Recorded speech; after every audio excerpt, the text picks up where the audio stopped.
अभी चातुर्मास चल रहा है और चातुर्मास में शालिग्राम पूजन का बड़ा महत्व है। श्रावण में पार्थिव शिवलिंग पूजन का, उसके अतिरिक्त शालिग्राम सेवन का बड़ा महत्व है। लेकिन एक YouTube पर भ्रांतियां चल रही है। एक प्रश्न लोगों के मन में छा रहा है, क्या शालिग्राम का पूजन नारी नहीं कर सकती? क्या स्त्री शालिग्राम भगवान का स्पर्श नहीं कर सकती? क्या श्रृंगार सेवा पूजा नहीं कर सकती? इस विषय में जो संशय है उसका समाधान करने का मेरा मन है। आप लोग जरा ध्यान से सुनिए। मेरे हाथ में ये स्कंद पुराण है। स्कंद पुराण में नागर खंड है, उत्तरार्ध में ये है। तो उत्तरार्ध में अध्याय नंबर कितना है आपको बता रहा हूँ। अध्याय नंबर है 343 उत्तर 200, अर्थात 243 अध्याय है ना। जो है स्कंद पुराण नागर खंड में यह आया है। इसमें एक सुंदर सा प्रसंग है कि इसमें पैंजवन नाम का एक शूद्र है और वो भगवान श्री ऋषि गालव उनके घर में आते हैं, उनका आतिथ्य स्वीकार करते हैं। और इस प्रसंग में जो है उन्होंने बहुत सारे प्रश्न किए हैं, उन्हीं प्रश्नों के उत्तर महर्षि गालव देते हैं। तो वो प्रसंग आपको हम सुना रहे हैं। महर्षि गालव ने जो जो उनसे कहा है, उनका आतिथ्य स्वीकार किया है। इसका मतलब है कि ऋषि गालव यदि एक पैंजवन नामक शूद्र के घर में ठहर सकते हैं, उनका आतिथ्य स्वीकार कर सकते हैं, तो पहले भी कहीं कोई भेदभाव नहीं था। लोग खाते पीते थे, सब चलता था, ऐसा नहीं किसी का अन्न अग्राह्य हो।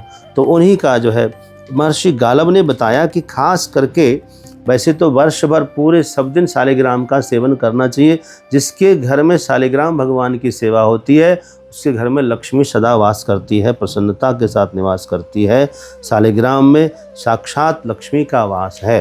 अच्छा, अब आइए, भगवान में नारायण तो है ही, लेकिन तुलसी महारानी की सेवा के, महारानी से कोमल कोमल तुलसी के पंखुड़ियों से यदि शालिग्राम भगवान का पूजन होता है तो उस घर से लक्ष्मी कहीं जाती नहीं है, भक्ति कहीं जाती नहीं है।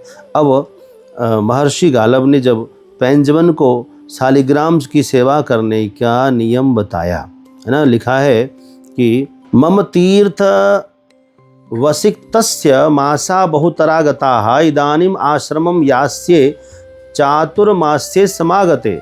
है ना, महर्षि गालव कहते मैंने कई मासों तक तीर्थों में स्नान संपन्न किया है, अब मैं चातुर्मास्य के कारण घर जा रहा हूँ। महर्षि गालव अपने घर जा रहे हैं। रास्ते में पैंजव नामक भक्त है, शूद्र भक्त है, उनके घर में ठहरे हैं।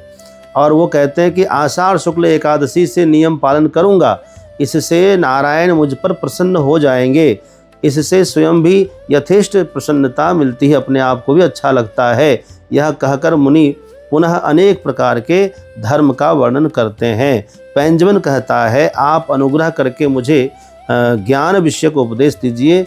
मेरा वेद और वैदिक मंत्र जप में अधिकार नहीं है, अतः पुराण और स्मृति के पाठ के विषय में कुछ सुनाइए जिसका तत्वार्थ रूप यही है, मुझे वही फल मिल जाए। विशेषतः चतुर्मास मुक्ति देने वाला है, उसके बारे में मुझे सुनाइए। तब वो कहते हैं, मुनि प्रवर गालव कहते हैं, जो शालिग्राम शिला का चक्र चिन्हित से युक्त भगवान विष्णु की पूजा का अर्चना करते हैं, उसकी मुक्ति तो निश्चित ही है, सन्निहित है ना। पूज्यते भवने यस्य शालिग्राम शिला शुभा कोमलैहि तुलसी पत्रैर विमुखस्तत्र वै यमः। जो उसके घर में कोमल कोमल तुलसी पत्तों से शालिग्राम की सेवा होती, पूजा होती है, यमराज उस व्यक्ति से विमुख हो जाते हैं, उस घर में रुष्ट होकर कभी जाते नहीं हैं। तो इससे अच्छी बात क्या हो सकती है ना। अब प्रश्न हुआ कि शालिग्राम की सेवा पूजा करने का अधिकार किसको किसको है। तो कहते हैं कि ब्राह्मण क्षत्रिय विषाम सच्छूद्राणामपि शूद्राणाम अथापि वा शालिग्रामाधिकारोस्ति न चान्येषां कदाचन। कहते ब्राह्मण क्षत्रिय वैश्य और शतशूद्रों का भी है ना शालिग्राम शिला में अधिकार है, न चान्येषां कदाचन, है ना। और किसका किसका, ब्राह्मण हो, क्षत्रिय हो, वैश्य हो एवं शूद्र हो। शूद्र कौन सा हो, शतशूद्र। शतशूद्र का मतलब होता है जो सत्य पर चलता है, जो पाप कर्म नहीं करता है। सत्शूद्र का मतलब होता है जिसका भोजन जो है भ्रष्ट भोजन नहीं है, मांसाहार नहीं खाता। ऐसे घर में ही शालिग्राम शिला रह सकती है, शालिग्राम की पूजा हो सकती है। अपने घर को मांसाहार से रहित करिए, शाकाहार अपनाइए, पवित्र भोजन पवित्र खान पान करिए, तिलक लगाइए, शिव जी की पूजा करिए और साक्षात शालिग्राम की सेवा भी आप करिए। आपका अधिकार है, इसमें किसी को कोई दिक्कत नहीं है। अब सुनिए, वो कहते हैं ब्रह्मन वेद विदाम श्रेष्ठ सर्वशास्त्र विशारद स्त्री शूद्रादि निषेधोयम शालिग्रामो ही श्रूयते। वो पैंजवन कह रहे हैं कि गुरुदेव वेद वेदांत में प्रवीण जो शास्त्र विशारद लोग हैं वो स्त्री और शूद्रों को शालिग्राम शिला के लिए अधिकारी नहीं कहते। तो अतः आपने मेरे जैसे शूद्र को भी शालिग्राम शिला पूजन की विधि कैसे कहा, है ना, स्त्रियों के लिए कैसे कहा, इस बारे में मेरा संशय समाधान करिए। तो महर्षि गालव कहते हैं असत शूद्रगतम दास निषेधम विधि मानद स्त्रीणाम अपि च साध्वीनाम नैवा भाव प्रकृतितः। कहते कि जो जहाँ पर निषेध किया गया है वो असत शूद्रों के लिए निषेध, अर्थात जिसका खान पान बराबर नहीं है, जिसका पाप कर्म जो रोज करता है वो खूब शालिग्राम पूजन करे, चाहे ब्राह्मण क्यों ना हो, चाहे वो जो है क्षत्रिय वैश्य क्यों ना हो, लेकिन रोज पाप करे, रोज शालिग्राम पूजन करे तो कभी कोई फायदा उसको होने वाला नहीं है, बल्कि अपराध उसको लगेगा। असत शूद्रों का जिसका खान पान दूषित है, जिसका मांसाहार मदिरा पान ये सब चल रहा है, ऐसे व्यक्ति को शालिग्राम का स्पर्श भी नहीं करना चाहिए। स्त्रियों के लिए भी कहा, देखिए स्त्रीणाम पीछा साध्वीनाम नैवा भाव प्रकृतितः। स्त्री यदि साध्वी है, साध्वी का मतलब पतिपरायणा है, पतिव्रता है, साध्वी का मतलब है चरित्र सही है, साध्वी का मतलब है जो शुद्ध है। शुद्ध मतलब जो महीने की 4 दिन होते हैं, महीने के 4 दिन जिसमें उसको माहवारी होती है, उस वक्त शालिग्राम या किसी भी देव प्रतिमा को स्पर्श का अधिकार नहीं है, छूना नहीं चाहिए। 5वें दिन स्नान करके, रजस स्नान करने के बाद जो है 5वें दिन देव प्रतिमा में पितृ कार्य में उसका अधिकार होता है। तो वो भगवान गालव महर्षि गालव कहते हैं माँ भूत संशयस्ते नात्र नापनुषे संशयात फलम। इसलिए तुम संशय मत करो, संशय से किसी को फल नहीं मिलता। शालिग्रामार्चन परा शुद्ध देहा विवेकिनः। शालिग्राम अर्चन करने से ही आदमी शुद्ध हो जाता है। न ते यमपुरम यान्ति चातुर्मासे च पूजका। चातुर्मास में जो प्रतिदिन शालिग्राम की सेवा पूजा करेगा वो यमालय का दर्शन नहीं करेगा, यमलोक नहीं जाएगा। फिर कहते हैं शालिग्राम अर्पितम माल्यम शिरसा धारित। श्री शालिग्राम पर चढ़ाई गई माला जो प्रणाम करके धारण करता है, प्रसाद ग्रहण करता है, नमस्कार करता है, तो कहते हैं तेषाम पाप सहस्त्राणि विलयम यान्ति। तत्काल उसके हजारों पाप विलय हो जाते हैं।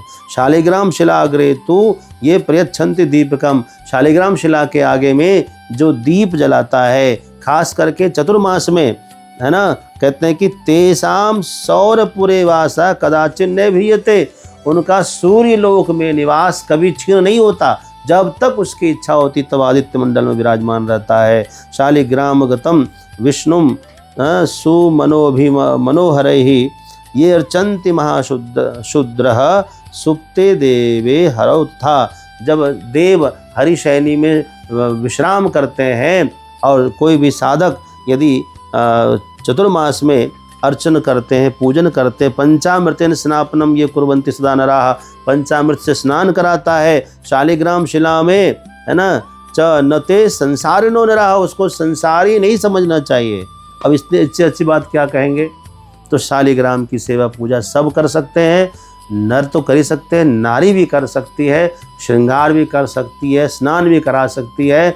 झूठी बातों का ध्यान न देकर शास्त्रीय बातों का सम्मान करना चाहिए। मैं ये नहीं कहता कि मेरी बात मानिए या किसी की बात मत मानिए, शास्त्र की बात मानिए। शास्त्र क्या कह रहा है, शास्त्र ने कह दिया जो असाध्वी स्त्री है, असाध्वी मतलब चरित्रहीन है, पति का त्याग करके रहती है, उनको अधिकार नहीं है। जो चरित्रहीन है उनको अधिकार नहीं है, जो रजस्वला है उनको अधिकार नहीं है, जो जिसका खान पान खराब है उनको अधिकार नहीं है, जो मदिरा पान करता है। ऐसे असत शूद्र और असाध्वी स्त्री को शालिग्राम पूजा से वंचित किया गया है, उसको स्पर्श या पूजन नहीं करना चाहिए। कोई फायदा भी नहीं है ना, कोई फायदा नहीं है, नुकसान हो सकता है। इस विषय में किसी को संशय नहीं करना चाहिए और संशय में कोई लाभ भी नहीं होता है। इस प्रकार जो है शालिग्राम का महत्व हमने आपको स्पष्ट रूप से बताया है, तो आप प्रेम से सेवा करिए। तुलसी साक्षात लक्ष्मी है ना, और शालिग्राम साक्षात महाविष्णु है, इसलिए तुलसी के साथ महाविष्णु की पूजा करने से दोनों की प्रसन्नता प्राप्त होती है। बुद्धिमान लोग सदा तुलसी दल से युक्त मंजरी ग्रहण करते हैं। कहते तुलसी के प्रथम पत्र में ब्रह्मा, द्वितीय पत्र में शिव और मंजरी में भगवान विष्णु का वास है। तो तुलसी पत्र जब तोड़ेंगे कल से आप आगे से, तो मंजरी के साथ 2 पत्तों को तोड़ेंगे। इससे एक ब्रह्मा जी, एक भगवान शिव और मंजरी में भगवान श्री हरि साक्षात निवास करते हैं। तो इस प्रकार जो है मंजरी वाली तुलसी भगवान शालिग्राम पर चढ़ाएं। खूब खूब शुभकामना। चातुर्मास्य विशेषण मनुष्यो नैव नारकी शालिग्रामम नरो दृष्ट्वा पूजतम कुसुमई शुभैः। तो शालिग्राम की सेवा पूजा करने से तो कल्याण होता ही है, पूजा करते हुए दर्शन करने से भी कल्याण होता है। बहुत बहुत